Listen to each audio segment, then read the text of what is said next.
This episode is brought to you by Progressive Commercial Insurance.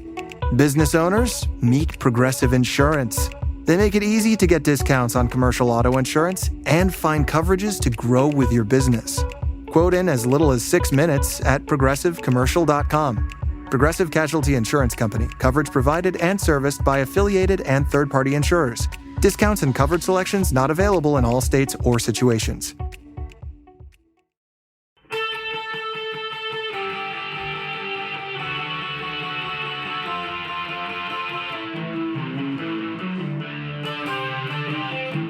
This is the Daily Blast from the New Republic, produced and presented by the DSR Network.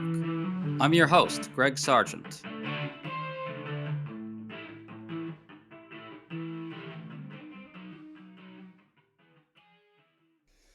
As of now, most indications are that President Trump is losing the political battle over the government shutdown that started last week. 3 national polls show Trump and the GOP taking substantially more blame for it than Democrats. The White House is attempting several lines of attack.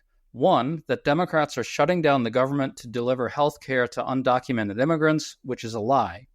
And 2, if Democrats continue with this, the White House will use all its power to punish Democratic states and constituencies, which is depraved.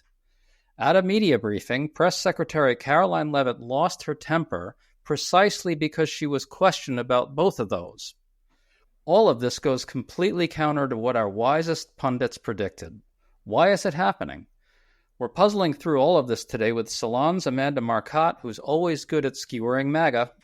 Amanda, great to have you on as always. Thanks for having me. So Trump posted video of his Office of Management and Budget Chief Russell Vought in the role of the Grim Reaper. This refers to Vought using the shutdown to inflict big spending cuts designed to hurt Democratic states and cuts to the workforces at agencies Democrats like. A reporter asked Caroline Leavitt about the Grim Reaper imagery. Here's her answer. The president likes to have a little fun every now and then, and I think both things can be true at the same time. The Democrats have given the administration this opportunity, and we don't like laying people off. Nobody takes joy in that around here, and if you think that, then I think that's very sad. You view the White House and our staff as wanting to put people out of work. Nobody wants to do that, but sometimes in government you have to make tough decisions. So Leavitt is very angry that anyone would dare question Trump's deep empathy with those hurt by his policies. Amanda, your reaction to that? I really think that this entire video just gets to a dilemma that on messaging that is really hurting the Republicans, and why I think it's a little baffling that the mainstream punditry seems to think that Republicans are winning, which is Republicans can't decide if shutting down the government is a good thing or not. Like, on one hand, they're supposed to be blaming Democrats, and they're supposed, the whole kind of theory of all this is that whoever takes the blame loses and they will fold. On the other hand, they just can't stop taking credit for shutting down the government. And like, I was listening to Sean Hannity clips at Media Matters, and the same thing, like Sean Hannity was just going on and on about how great government shutdowns are and how much he loves government shutdowns. And then you see this polling that shows that most voters blame Republicans for the shutdown. And you're like, well, they are taking credit, Right. Well, I think you actually saw this play out with this very exchange. There you have Leavitt rejecting the idea that they'd be enjoying these layoffs and they'd be enjoying what's happening. But Trump is joking about it, and he's putting up this Grim Reaper imagery. Yeah, part of the problem is that Trump and J.D. Vance and all these people, all their instincts are only to do like a base-only play, right? They want to only speak to the MAGA base. They want to revel in racism. They want to crap on federal workers. They want to stoke all these resentments. That's their happy place.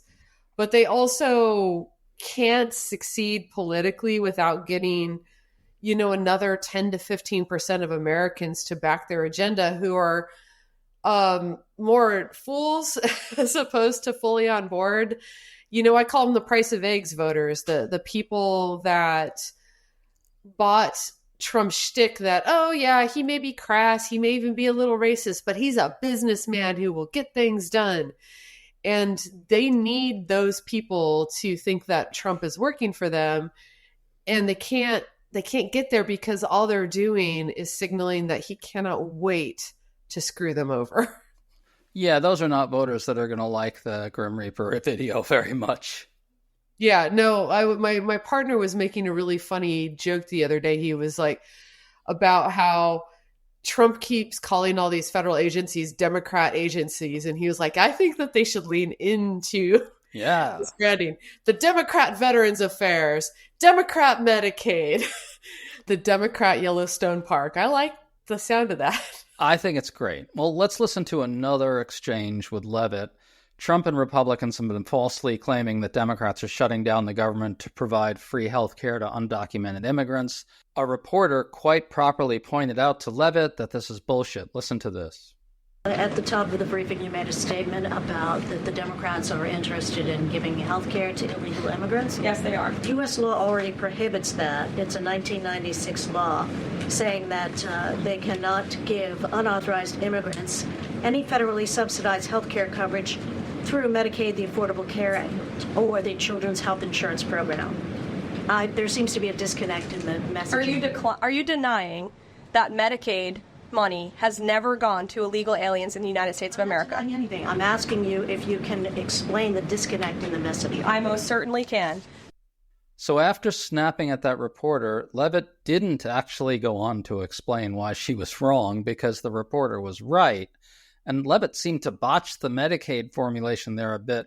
But what's noteworthy to me is that in both cases, what really got Levitt angry is that reporters were accurately pointing out the enormous flaws in White House messaging, really puncturing holes in it. What's your take on that, Amanda? So I wrote about this at Salon. On the very surface level thing they're doing with this immigration thing is just a standard big lie. They're claiming falsely that Democrats are taking a stand because they want Medicaid to go to undocumented immigrants. That's a lie, flat out. Medicaid does not go to undocumented immigrants. They don't get it. That's just it. So, but JD Vance particularly does this. He uses big lies like that to sort of draw people into BS debates. And so you'll see him do these interviews where he'll say the big lie, and then a reporter will say, well, that's not true, though. Like, it's illegal for undocumented immigrants to get Medicaid benefits. And then he'll say, well, what I mean is that maybe one immigrant once got the Medicaid and and like the whole point is to draw you into this discussion about whether or not any immigrant should ever get health care at all. And it's about deflecting the fact that they're saying no one, they're trying to take away Medicaid from millions of Americans. They're trying to raise healthcare costs for millions of Americans. And I think kind of one of the things they're trying to do here is posit this hypothetical one day an undocumented person slipped through the cracks and got into ER and got their bill paid. And aren't you outraged? And the implication is, therefore, everyone should lose their coverage to prevent that one possibility that they can't even prove has happened. And it's a very strange kind of logic if you unpack it at all, because, I mean, imagine if a feminist said, well, some men are rapists, so they should all be locked up, right? And the possibility of any man raping any woman is much higher than an undocumented immigrant getting Medicaid. So she would even have more of a case. Right. But we would all immediately know that's bad. That's a bad thing to say. You can't just take away everybody's rights on the possibility that one person maybe sometime abuses them. To stay up to date on all the news that you need to know, there's no better place than right here on the DSR Network. And there's no better way to enjoy the DSR Network than by becoming a member. Members enjoy an ad-free listening experience, access to our Discord community, exclusive content, early episode access, and more.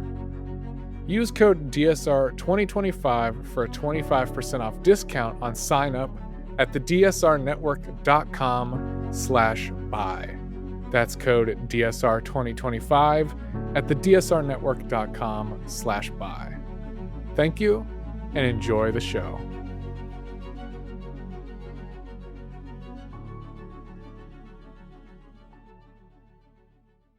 Well, I think we should talk about what the Democrats' budget proposal actually is.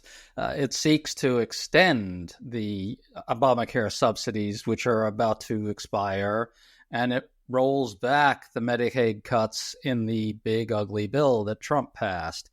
Now, I think J.D. Vance's role in this is worth dwelling on for a second. He's really the guy who pushes, in a way, more than anyone else in the Trump administration, the zero-sum bullshit that is core to MAGA. He's essentially saying to people, look, you should focus on the fact that undocumented immigrants are going to get screwed by our administration rather than focus on the fact that you are getting screwed by us. Because these two policies, right, the ACA subsidies thing and the Medicaid cuts that Republicans have passed with Trump, those absolutely clobber the MAGA base, both of them. And so you've got J.D. Vance essentially saying, focus on illegal immigrants that were hurting, not on working class Americans that were hurting. Yeah, it's a good question about whether that's going to be effective. I'm on one hand, there is a lot of evidence that people will give up, like especially bigoted, racist people will give up something that they want in order to deny it to someone that they hate. On the other hand, most of the research on that has been on stuff that people don't have yet, right? So it's like if you promise somebody $5, but then they have to give $2 of it to a person they don't like, they'll say no to the $5, right? I think that when you're taking away something people already have, you're in a much different territory. People have become dependent on Obamacare. They've become dependent on Medicaid. They like going to the doctor. And right now, the latest data does suggest that Trump and Republicans are losing the shutdown fight itself. A new Washington Post poll finds that 47% of Americans blame Trump and the GOP for the shutdown, while only 30% blame Democrats. Among independents, that's 50% blaming Trump and Republicans versus 22% blaming Democrats. That's very bad for Trump and the GOP. Trump is just absolutely tanking among independents in many polls right now. Meanwhile, the latest Marist poll has Republicans taking more blame than Democrats by 12 points. Latest New York Times poll has Republicans getting more blame by 7 points. I don't know if you saw this, but CNN polling analyst Harry Enton had a good little riff. He pointed out that in these polls, Republicans are taking the blame by an average of 12 points more than Democrats are. That's kind of unexpected. I didn't expect it, I have to say. How do you explain it, Amanda? Well, Republicans' brand has always been anti-government, and they've been responsible for basically every shutdown ever. So I think people are trained to believe that it's Republicans' fault when the government shuts down. Like, I don't think that it was always kind of odd to think that you were going to get people to really completely rethink how they think of Democrats, and that we're going to see them view Democrats as people who want to shut down the government, that want federal employees furloughed, things like that. So, no, I mean, just on the very baseline branding issue, Republicans stepped into a big trap on this. Yeah, it sure looks that way. I want to return to something that you said earlier, because it gets at something really interesting. I think there's a big conflict in the White House position. On the one hand, everything Russell Vought is doing right now, the threats to directly target Democrats, the threats to cut the federal workforce, etc., those things just are about delivering a sadistic thrill to the MAGA base. MAGA loves the idea of pain being inflicted on Democratic constituencies. Trump knows that. That's why he's putting out videos of Vought as the Grim Reaper, right? But on the other hand, some in the White House know that it's not good to be seen enjoying layoffs and enjoying pain for lots of people. So you've got Caroline Leavitt pretending to show empathy to laid off workers. But the core problem is what thrills MAGA turns off the middle. It's just a fundamental conflict, and I think they know it. What do you think? I agree. I think it's so important for liberals to remember that there are like two buckets of Trump voters. There are the hardcore Trump loyalists. And yes, that's most Trump voters. But he doesn't get over the hill without that like 10% of people, the price of eggs voters. They'll often tell pollsters or focus group, or like in focus groups, they'll say they don't like Trump. They'll say he's gross, he's racist, he's a pig. But they have bought into this lie that he is a competent businessman. They have this vague nostalgia for what they thought was the Trump economy in his first term, which is really kind of just a pre-COVID America. And they have rose-colored glasses about that. And what's happening is those people who he really does need on board if he wants to get a lot of this stuff done, they are turning off.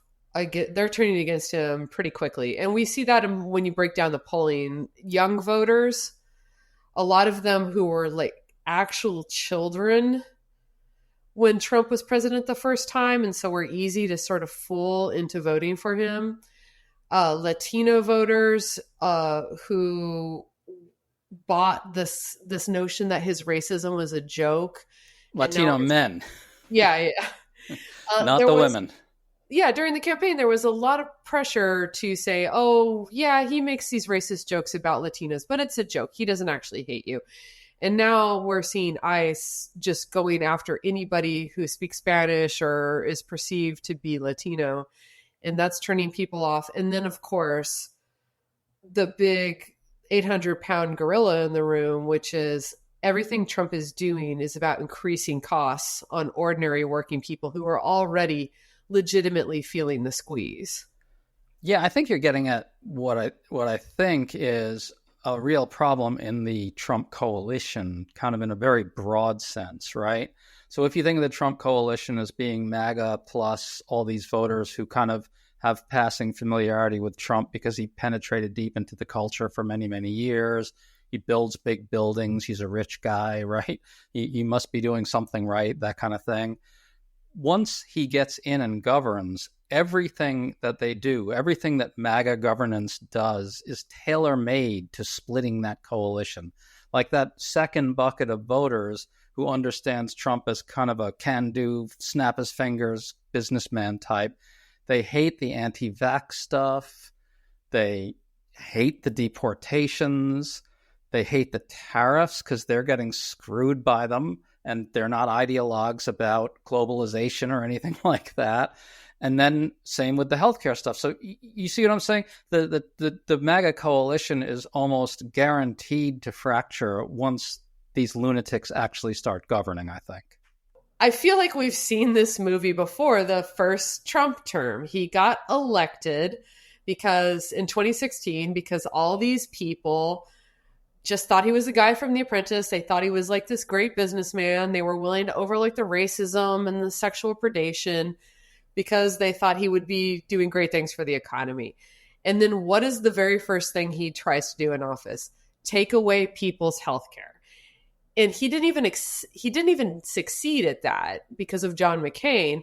Yet in 2018, he lost in the midterms much bigger. The Republicans lost much bigger than they were expected to in 2018.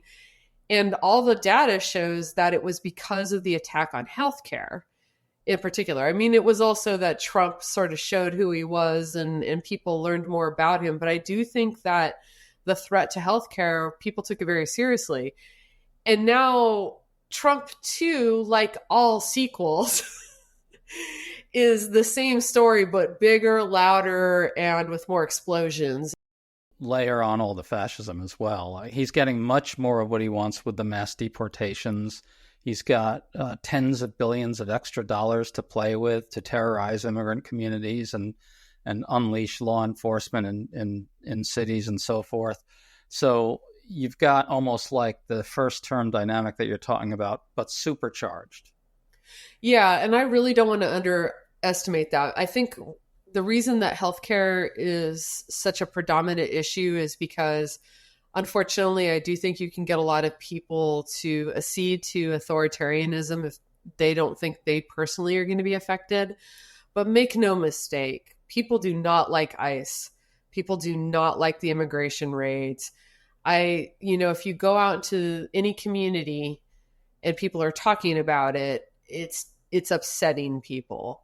And obviously the Jimmy Kimmel situation, I do think brought home to a lot of people that Trump is a fascist. He does want to censor free speech. And while I think a lot of people still may not think that that's going to affect them, when it happens to someone like Jimmy Kimmel, they begin to realize a little bit more clearly that it could, or that it could happen to somebody that they know. And so I do think that those threats are upsetting people, but the healthcare thing is just immediate and visceral in this way that I'm kind of glad that our Democrats went after that as their top issue, because it is turning out that it is, people are paying attention to it. So I think at the end of the day, what you've really got here is Democrats finally sensing Trump's weakness in a new kind of way.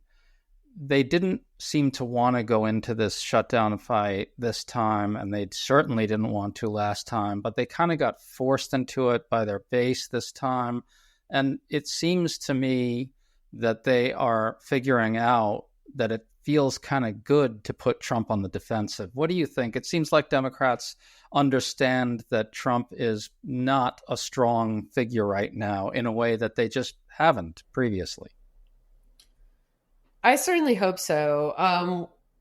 I can never get a good read on Chuck Schumer because he's so dissembling, but Hakeem Jeffries does seem like he's leaning into it a little bit more than he used to, so that's a good sign. I think for listeners, what I would really emphasize is that this is a reminder that speaking out works, organizing works. We shouldn't lay down and just let this happen to us. I think that weirdly, I keep coming back to the Jimmy Kimmel thing, but I do think that put a little fire in people's belly and made them realize, oh yes, you do have power in this world. And we put that on the Democrats, and now they're doing what their people want them to do. And while some of them may be reluctant, I think they're starting to enjoy having people give them attaboys. Yeah. In fact, I'll tell you what, I think the memes and the imagery that the White House is using, the depiction of Hakeem Jeffries in a sombrero, the Grim Reaper type stuff, it's all designed to get Democratic voters and liberals to forget what you just said, which is that they do have power. It's about emasculating Democrats. It's about trying to create the impression that it's all over, that they've just got utter mastery of the political environment and the information space, so you might as well give up. And that's why I really appreciated the video that Bernie Sanders and AOC released, where they are walking along, palling around, talking about why they support the shutdown and the importance of protecting people's health care. It's not a memeified or crazy video. It's very straightforward, but very charming video. So it's getting shared a lot. And it's a reminder that we have power here, that they don't control all the levers of messaging, that our free speech is still there and we can talk back, we can fight back. I think it's important to do so in terms that make sense to the people behind the message.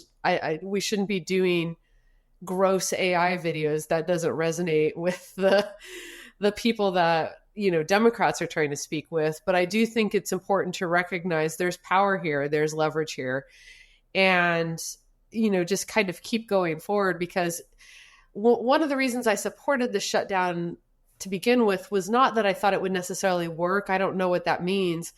But because if Democrats can show fight and get any kind of win, that pays dividends. It makes people realize, oh, yes, standing up works, resistance works, because I think a lot of people have been demoralized. Right. It sends the message that they're not all powerful. They haven't won. Amanda Marcotte, always great fun to talk to you. Thanks for coming on. Thanks for having me.